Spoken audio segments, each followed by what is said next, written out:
time that give you all the numbers that you need as well as stats. Okay, for these two teams, they played each other quite a lot of times. And of course, Liverpool coming on top. But you gotta take a look at what has happened a lot also. A lot of draws there. 23 times they've actually drawn. That is something that you're going to see quite often. Last 10 meetings at St. Andrews. Also, look at the amount of draws. Half the time they met, it ended up in draws. In fact, the most recent 3 times that they've met at St. Andrews Road, that was the result. Although before that, Birmingham actually won most of the games back in 2005. Form guide for the last 5 matches shows us that both teams not doing well at all. Liverpool not at all well with the scoring of goals. Both teams conceding a lot of goals, which is why the recent form is not something that they would be proud of. Which is why our experts are actually unanimous with what will happen with this game. They're all saying that it could actually end up in a draw. Final 4-4-2 prediction is Birmingham 2 and Liverpool 2. Thanks, Little Red Riding Hood. Well, coming up after the break, Spurs' new boy, Van der Vaart, is in the spotlight. Plus, Wayne Rooney, he sees red as well. It's coming up next on 4-4-2.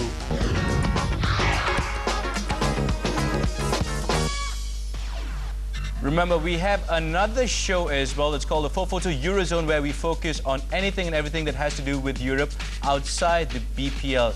And once again, Jay is dressed in red and fantastic tie, Jason. I love the picture. It just makes you look like a seamless couple. Well, you know, once again, like I mentioned earlier, there was no action from the leagues this past weekend. It was all the Euro 2012 qualifiers. And it might sound very cliche, but it was a 5-star performance from my brother-in-law's team. Hi, bud. It's Holland versus San Marino. Here are the highlights. Straight back with Nigel de Jong. Counts. Searching ball in. Huntelaar goes over. And the penalty's been given here. He is the man who was fouled here by Davide Simoncini, who's picked up a yellow card for his indiscretion for the Netherlands to score their first goal of this 2012 qualifying campaign. And Dirk Kuyt scores it. Calmly placed beyond Aldo Simoncini. Quickly taken though, must be second, it is. Well, it's Klaas-Jan Huntelaar who applied the finishing touch. Quick thinking there with a quick free kick. They won 6-0 on their last visit here back in 1997. Here's Van der Vaart. Lots of space for Huntelaar.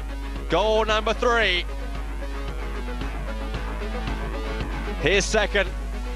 The Netherlands third. Van Bommel. This is Van der Vaart. Has to check. Now Kuyt. Still Dirk Kuyt. Huntelaar wants it. Huntelaar scores the hat-trick. It was only a matter of time. He's had chance after chance after chance. The Netherlands 5th. In from Van der Wiel. Van Nistelrooy! He's back. Out of retirement. Back on the score sheet. You can't give a good man down. And the cry of rude echoes around the Estadio Olimpico in San Marino. Well, it was basically David taking on Goliath, and it's safe to say that David got kicked in a very sensitive area. It's a guy joke, I'm sorry. But, you know, gentlemen, San Marino, was it a really tough test for, you know, Holland?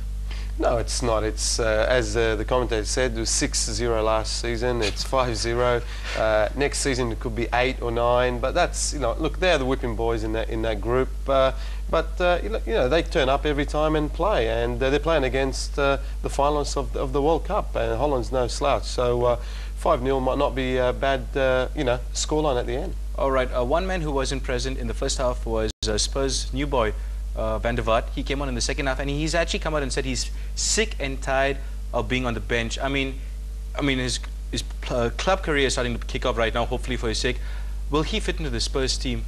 Yeah, I think so. I think Harry Redknapp likes to play a certain way, attractive football. I think Spurs fans like to see attractive football. With the quality that Spurs have in that team, you've got the Lennons, you've got your Crunchers, your Modrics. I think he'll fit in fine. It's just a case of where he's going to play, really. All right, he was a very last-minute signing, even past the deadline, and he gotten through certain stipulations. Was he a good deadline signing for you, Abbas? He was a fantastic signing. I think he's just what Spurs need. Like Craig said, they've got some good players in midfield, but not goal-scoring midfielders. And he's a goal-scoring midfielder. He scored a dozen goals for Real Madrid just coming off the bench last season. He's proved it in Holland. He's proved it in Germany. He can score goals. He's still at a very good age, still young, and very good player. And I think he's going to be a super signing for Spurs. Another last-minute signing was Raul Morraies for Liverpool. I've asked you this before, but is he sort of a player that will actually make a difference to the team, or is he going to be another Aquilani, a waste of money? No, I think they got good value for him, 11.5 million. They signed him from Porto. I think he'll fit in well at Liverpool, and he's a different type of player to Aquilani. But Aquilani's unfortunate during his time. Believe me, he's no Aquilani. Okay, but is he going to be like the holding midfielder, the one to hold the team together? Yeah, he'll play that defensive role in that Liverpool midfield. They signed Poulsen as well, but I'm pretty sure Morraies will start ahead of him. Another shock signing was Asamoah Gyan to Sunderland. He was a fantastic star Abbas at the World Cup. Is it a shock deal for you? I mean, where did that come out from? This guy is a fantastic striker. He proved it in the World Cup. He can score goals. He's a great character. I love watching him play. He's full of energy. He's quick. He's strong, and he can score goals. I mean, you just look at these highlights here for Rennes. He's proved it in the French league.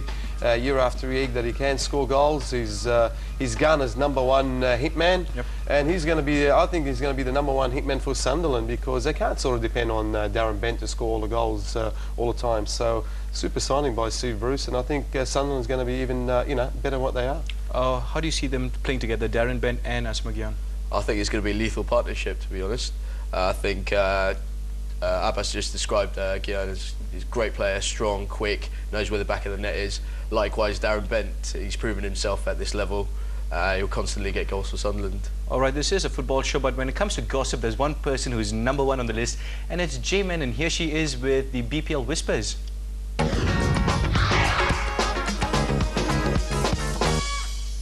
Yes, Roshan, I like to gossip, but only because I get all my information and it's, direct from England. It's from my buddy Tony Cotty. Hi, Tony. Hello, Jay. How are you? I'm good, Tony, but what's happening with Wayne Rooney? Like, everybody's talking about it. What are they saying now? Oh, it's crazy, isn't it? Wayne's personal life seems to be all over the place at the moment. To be honest with you, Jay, I've known about this for the last 6 or 7 weeks, and the papers seem to have held back on it. But they produced it last weekend, and of course there's been headlines and all sorts of stuff going on over here in the papers. Wayne's been on the front pages, he's been on the back pages, he's been in the middle pages, he's been everywhere. But he's got to concentrate on football, and I think he will lose himself on the football pitch, because that's where he's best. But I do believe there's more revelations to come, not just about Wayne Rooney, but other England players as well. So watch this space, Jay. Has he come out and admitted to it, though, Tony? Has he said, yes, I'm sorry, I'm guilty? Has he made any admittance? No, he's been very quiet. He hasn't said anything. He's been concentrating on the international matches. But I think once he gets back to Manchester, and certainly when he meets Sir Alex Ferguson, I don't think I'd want to meet Sir Alex Ferguson after what's happened. So it's going to be very interesting to watch what happens with Wayne Rooney and Manchester United over the next few weeks. All right, we will watch that space. Okay, Real Madrid apparently going shopping again, and they want Gareth Bale. True or false? Well, I would have thought it's probably true, because Gareth Bale has started the season fantastically well for Tottenham. He's a wonderful player. When he left Southampton, he took an awful long time to settle in at the club. No one wanted to play him, and of course now under Harry Redknapp, he's playing him every week, and we're seeing a real superstar, if you like. He's probably the best left-sided player in the Premier League at the moment. So, with Jose Mourinho at Real Madrid, I'm not surprised at all that they want him, but whether they'll be able to get him is another matter, because Tottenham will put a huge price on his head. Okay. Now, you know how people love you when you're doing well, and then when you don't do well, they hate you, like Avram Grant, who right now is the boss at West Ham. He's not doing well at all, and they're planning on sacking him. That's the rumour we're getting. Is it true? Well, there was huge rumours last weekend about West Ham maybe sacking Avram Grant, but I don't think they'll press the panic button just yet, Jay. I mean, as you know, West Ham is my club. They've had a disastrous start to the season, losing all 3 games. They've got Chelsea coming up this weekend. and it's going to be very difficult for them to get results over the next few games. But I think the club will stick by him. But there's absolutely no doubt in football, Jay, and this applies to any manager. If you don't get results, you're going to be in trouble. And you know they've got to win sooner or later. Otherwise, I think Avram Grant will be looking for a new job. Okay, this one is a little bit shocking. I thought, you know, Aston Villa and the players, everyone was happy with this Gerard Houllier move. But apparently the players are going to revolt if he is appointed. That's a rumor we're hearing. I don't know whether that's true at all, but that's shocking, actually. Well, yeah, perhaps it's been blown a little bit out of proportion because the reports at the weekend was that Gerard Houllier was going to get the job. We're expecting that to be confirmed on Thursday, and his assistant, I do believe, will be Phil Thompson, the former Liverpool captain and a friend of mine. So that will be the management team, and we're sort of 99% sure that's going to happen now. But the reports about the players focused around Stephen Warnock and Brad Friedel, two players who played at Liverpool under Gerard Houllier. And I think those are the two players that will probably be worried about his arrival because they both left at Liverpool under Houllier.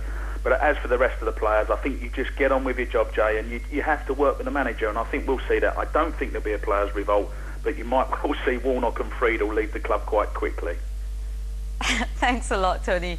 We'll check back with you about all the things that's happening, especially the whole Rooney scandal next week. But for now, it's back to you, Roshan.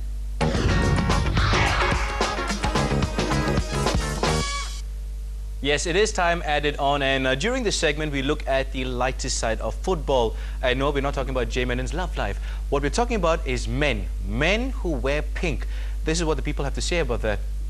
It's pretty decent. The team can be seen easily by the audience. I think it's fashionable. It's quite okay. It's nice, yes. Pink is quite girlish. It's not too girlish. It's a good revolution to create new products for sport teams, for football clubs or such thing. They're Merseyside Blues, so you know you can't have them wearing pink and whatever color is that. So no, it's not that nice. I don't know what to say. No, I'm sorry. Sorry, the one thing that really caught me off guard was the guy who's wearing the neon green shirt saying pink is not cool. I mean, Abbas, you're a real manly man. I mean, do men, rather does a pink jersey belong on the football field? Oh, well, yeah, I think so. I think every colour belongs on the football field. You know, if that's the colour the club chooses and the fans are happy with it, as a player, you just wear it and you go on. You know, you get on with your business. So you don't really care what you're wearing, to be honest with you. Craig, would you ever wear something like that on a football field? No, but unless I sign for Everton, because they actually have a pink kit. Okay, so there you go. Okay. It's just the colour. It's fine. Pink is the new black anyways. And Roshan, you wore that pink shirt that day. Yeah, you look really, you're always wearing really pink. nice. I mean, you know. Wait, there is a big misconception here. I see you what all the time. misconception? You're always wearing pink. Okay, Every are y'all time. just ganging up on me for some Even reason? that little, remember that he was putting on that shorts that I think you look great in any colour. Okay, so now you're really starting to skip. Okay, all about shoot, time out. Okay, and remember this is the home of football, so you can catch several shows on Astro Supersport. Ball at Mamak, it's on every Wednesday, as well as 442 Eurozone every Friday 9 p.m. and 442 BPL every Tuesday at 9 p.m. as well. And remember, Facebook page, you can find it on Facebook, which is like the easiest thing to do. Just click on all these names and you'll find them right there. On behalf of Abbas, Craig, and the lady with no love life, Jay Menon, this is Roshan. See you next week. Bye-bye. I'm just kidding. All right, bye-bye. Bye.